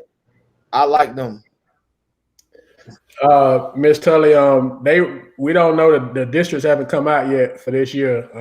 They was in the same district last year, but we don't know the new districts haven't come out yet for basketball, so we don't know if they No, I know he's not LeBron, but I mean, like, okay, let me ask you this, since you texting, like, what do y'all have that make y'all better? What makes y'all better? All right, I'll give you why I say y'all. It's gonna take y'all a while to get that. But what makes y'all better? Or what do y'all think makes Lakeland better than Winter Haven? Because I pick Winter Haven. I don't know who y'all pick. And again, and you said Bartow. We can't sleep on Bartow. But what makes Lakeland better? I think Lakeland has a transition that is going to be important for them. If they get that transition going, they could be the team to beat. But they got guys playing football. They're not going to be officially ready to play basketball until when? January? It's gonna be a transition, yeah. So they gonna always make the playoffs. Huh? He say pressure. Defensive pressure? Who they got coming back for the defensive pressure? That they got a bunch of football guys that they're gonna be missing for about a lot of months.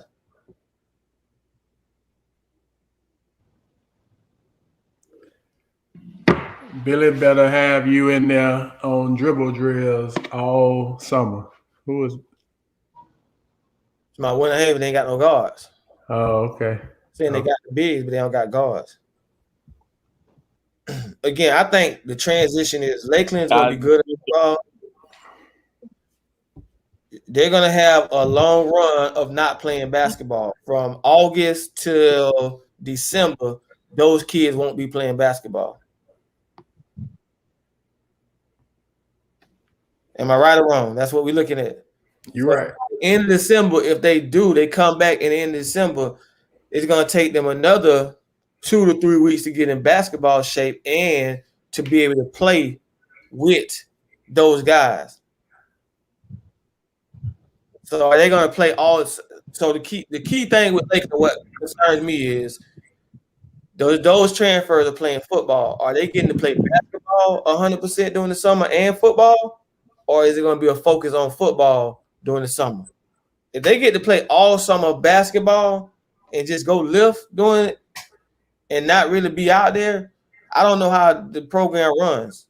But that's a question mark to me about Lakeland. Yeah, they coming in, but they all coming in and they're playing football for 3-4 months. Winter Haven got all basketball guys. That's why I like Winter Haven. Bartow got all basketball guys. That's why Billy's saying you can't sleep on that. You got 6 football guys coming in that's not gonna play with you till January. And you expect it's just gonna be that easy? Okay, that's Tuma's take. So, a couple questions while y'all was doing that. We got a question was asked: do you think that based on how McKeel was last year, is McKeel a team on the rise? They didn't win. Y'all didn't win last year.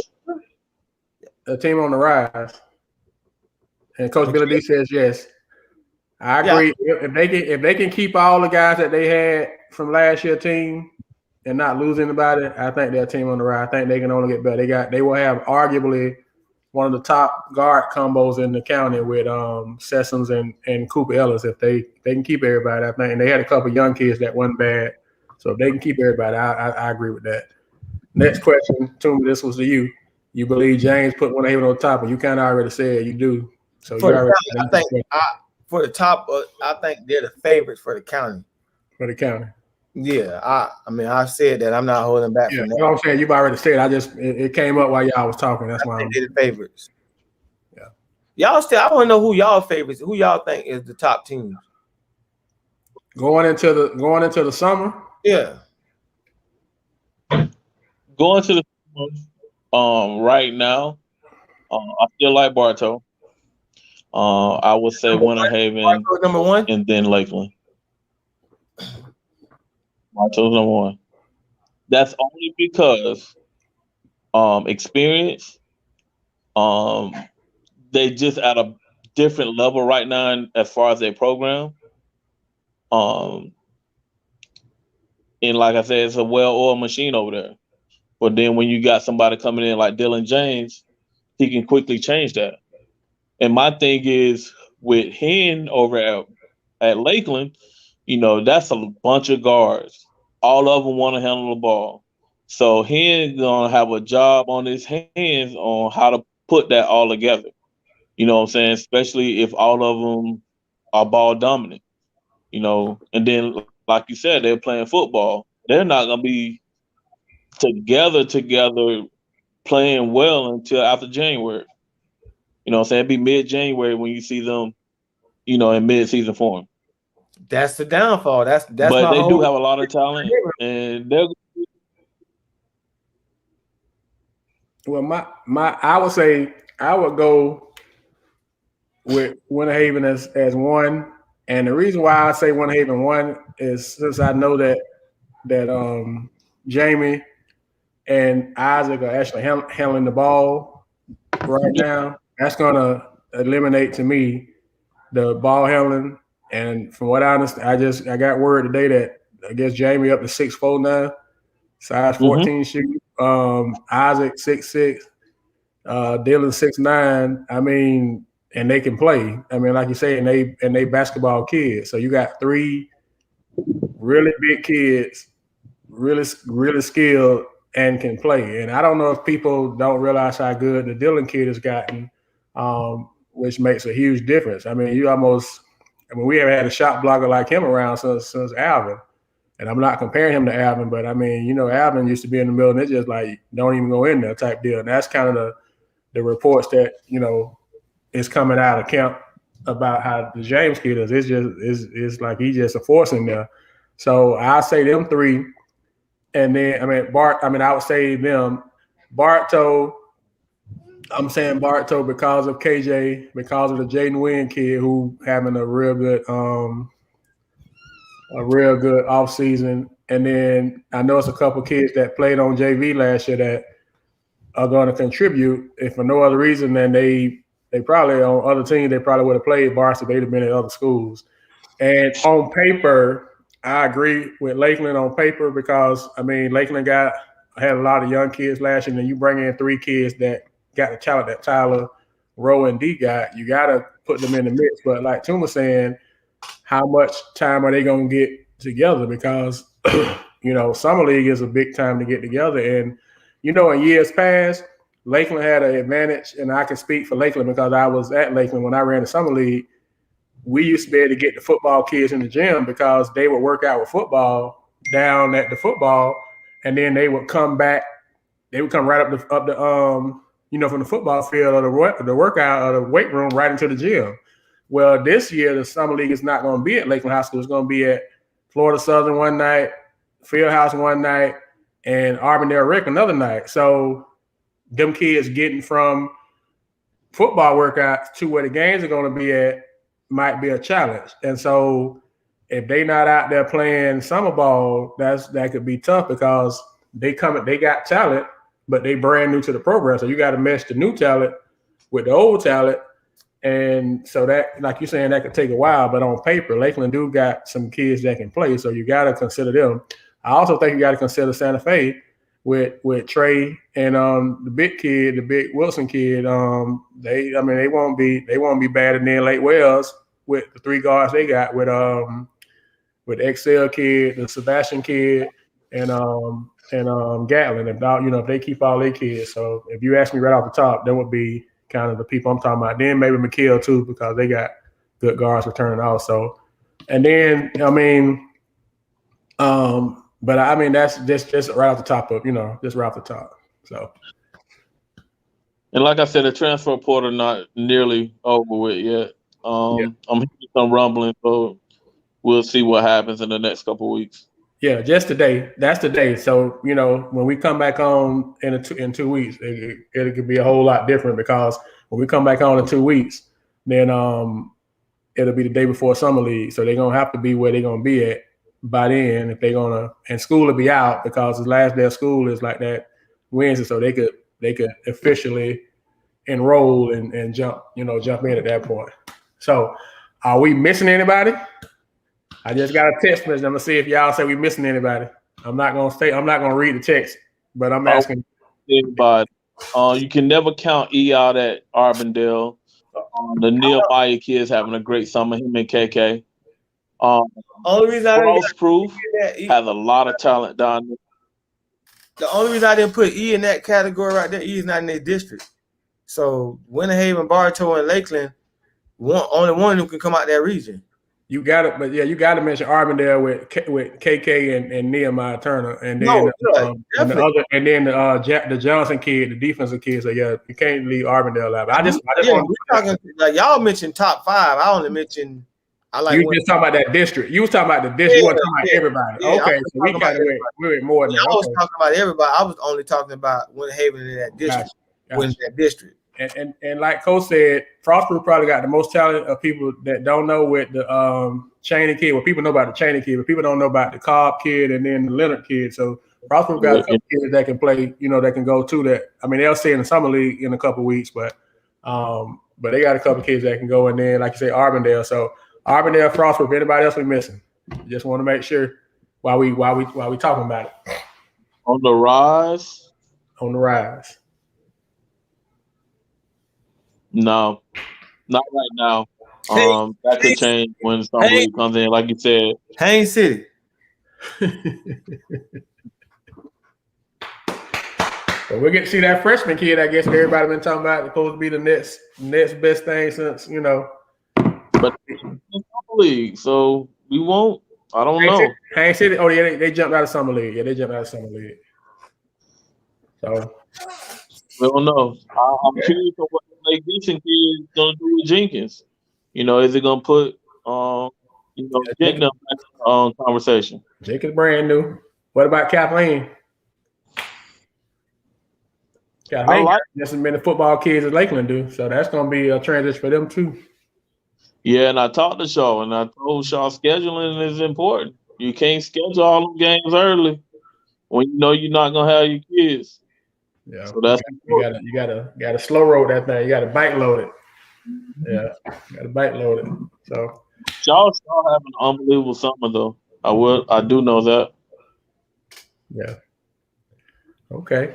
Well, before we get off, I want to give both of y'all a chance to talk about what y'all got coming up for next week. I see both of y'all rocking your organization, so give you a chance to shout out y'all schedule for the next week. It's a big week for both of y'all coming up. we had TB13 will be at the AAU Memorial over in Orlando. As soon as things come out, I'll make sure that we post it here on Polk Hoops. Yeah, we headed to New Jersey. You see I'm repping TBS. We headed to New Jersey for nationals, hoping to come back with 2 national titles, JV and varsity. Okay. So next week we won't do a show. It's Memorial Weekend. So both the PG and the coach got important business to take care of. We're gonna take next week off for the holiday, and we'll be back on the following week, the day before Summer League starts. We're gonna dig right into the Summer League one more time. We're gonna dig in deep, and break down the matchups for that week, and see the possibility for hot sausage summer games, and we're gonna go through all that, and that's So how when we get back to Summer League and start having. What happened? Yeah, we might go live at Summer League. Yeah, we may go live at Summer League. Yeah, that's talking about that. What I want. Hey, listen, talking about Tuma like Jordan Prep. Jordan Prep in the Summer League. They in the Summer League. They not Oasis Christian is, but not Jordan. I know about Oasis Christian. Oasis Christian in the Summer League. Yeah, shout out to Lakeland Fire taking over North Carolina next. Man, I hope. Anybody else got any work they got going this weekend? Next weekend, we'll shout you out. We got a couple more minutes. So the Fire in North Carolina, TBS in North New Jersey, TB21, AAU, Orlando. You said Orlando, Coach? TB13 is in Orlando, AAU Memorial. I think Phil in the Lanes is coming too. Phil in the Lane, Orlando also. I don't know if Team T-Mac, I don't know if nobody on here that represent T-Mac or TB21 Hoops. If y'all are working this weekend. I know Memorial Weekend is always a busy weekend. That's why we're going to take the show up. We're not going to do the show next week, so folks won't have to be rushing back and stuff and things of that nature. We want to make sure everybody can focus on coming back with a lot of hardware this weekend. Coming up on the last week, what y'all got? Like 7-8 days of level up with Coach Sessum's team. Level Up is in Orlando. They in the AAU Memorial Classic 2. So when y'all get them schedules, y'all send them to Polk, and we'll post them so everybody can know if they want to come check the kids out. Then we'll post them and let them know what time and where that y'all strapping up. So don't get that sausage put in there. This is a bite to the table. Money to the table. Get right. So lot, dog. So lot. Hey, but yeah, man, I know y'all got what, 7 days left? 7 days left of school, man. So I know if y'all still testing, if you on here, you still got testing coming up this week, make sure that you finishing strong, man. I know it's been a tough year for a lot of the kids. Y'all have been through a lot. So I know Kathleen and Winter Haven and Bartow all got football games this week. They all play their spring games this week. I know it's probably more than that. Kathleen played Haines City in the spring game, and Bartow plays Winter Haven spring football. So I know it was some games that got played. Well, how trash that game gonna be? What, that Kathleen Haines City? Boy, that's gonna be so trash. Hey man, they gotta play it, man. They won a game in about 5 years, haven't they? Hey, they gotta line it up, man. And also Kathleen gonna beat them 30-0 in the spring game. Hey man, I got Kathleen 30-0. 30-0. What about Auburn that Winter Haven? Who you got in that one? The Tape Bowl in the spring. Bartow Winter Haven. Bartow Winter Haven football. I like Bartow. I like Bartow, but I like that. Kathleen 30-0. Like Kathleen 30-0. So Kathleen and then Bartow for the football. Everybody want us to play Haines City in football right now. I don't. It may be some other games. I just know them two. I saw those two games. So if any, I don't want nobody saying we left you out and we didn't shout y'all out and we tripping. Them the two I saw. So since we are talking football, did Lake Gibson win? Lake Gibson did win. They beat D-Land. Did Lakeland win? I think Lakeland won the first half against. Then they played Tarpon Springs. I don't know about the second half. I didn't see the second half. So I don't know. Oh, Black said Lakeland gave Lakeland that sausage. So they split 1-1. They split. They won one half, lost in the second half. So to all the people, all the kids that's already played spring ball, ones that got coming up this Friday, good luck to y'all. Make sure y'all finish strong, stay healthy. And graduation, for you all that don't know, graduation season has started. I know that there was a couple graduations this past Saturday. I know Kathleen graduated Saturday. I want to say the Lake Region. It was like 2 or 3 graduations at the Civic Center this past Saturday. So congrats to all the 2021 graduates on finishing out the last 2 years. I know been rough for y'all. Ridge and Arbondale also Friday. So thank you, Coach. I don't want to leave nobody out. Then they'll be getting the inbox. You ain't call us out. You sizing us. So Ridge and Arbondale also. Who y'all got Ridge Arbondale Friday? Football. I like Arbondale. You like Arbondale? Yeah, I know Ridge got a new Arbondale. coach. And Ridge lost the running back and the receiver that had all them yards. I know they got the quarterback back. So based on that, I think I like Arbondale too. I know it's some graduations like every day this week. I know they got at the Civic Center. So if you have already graduated, congratulations to you. If you're graduating this week, congratulations to you. On behalf of Polk, we're very proud of you. I know your parents and your support system proud of you, but we want to say congrats to you as well. So if y'all ain't got anything else for the good of the call, anything y'all want to end on? He didn't even blink. I'm looking at it. Is his screen froze again before we leave? Billy D, way better, Billy D.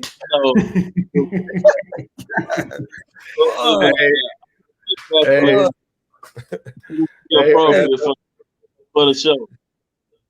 Hey man, so hey, we appreciate y'all, man. Y'all be safe where y'all heading next week, man. And we not gonna be on. We're not gonna be on this week, but the following week we're gonna have a summer league special. We also got one of the officials coming in too, that's gonna give us some insight on the officiating. So that should be good. Yeah, Coach Billy D got an official coming in, and we'll be ready to. I don't need to be in that show. We'll be ready to go. He comes specifically for Toomey. That's what he said. He want to come on and answer the officiating for Cora Toomey. Been hearing about you for a while, so he coming to represent the Lake Region Basketball Officials Association. Who is he? We'll tell you off the air. We don't want to. We'll tell you off the screen. But he'll be here. He'll be here ready for you. So we won't be on next week, but we'll be on then. So hopefully y'all caught the first two up next things that we doing. Pocus. We went to Kathleen. And we also went to Bartow. We're gonna try to do a couple and just kind of spotlight some of the kids and some of the programs as we get ready for summer league. We're gonna reach out to every team. Whether the team says yes or no, that's on them. But we are gonna reach out to every team and try to work it out and just try to put a little bit of spotlight on the kids as we get ready for the summer league. It should be very exciting and competitive this year, the way it's set up. So we did 2 already. We're gonna try to get a couple, like I said, a couple a week. And as we do them and write them up, we'll post them for you all to read so you can learn about some of the kids. Some of them you all already know. Some of them you may not know. Some stuff you may not know about them. So appreciate y'all supporting the kids. Appreciate y'all supporting Polk Hoops as always. I don't know if we pissed anybody off this week, but if we did, charge it to our head, not to our heart. But hey, we got to be who we got to be. Got to be consistent. That's the only way we know how to be. So we pissed Billy D off. You don't froze up on him. The force is strong in this one. Hey man, we appreciate Coach Simmons coming on and chopping up with us from Lake Region, man. Good luck to you. Congratulations again, Coach. And if our hearts and minds are clear, as they say in the Baptist church, we'll do it again next time. Everybody be safe. Polk Hoops out. Y'all have a good evening, man. Be easy. Have a good week, everybody.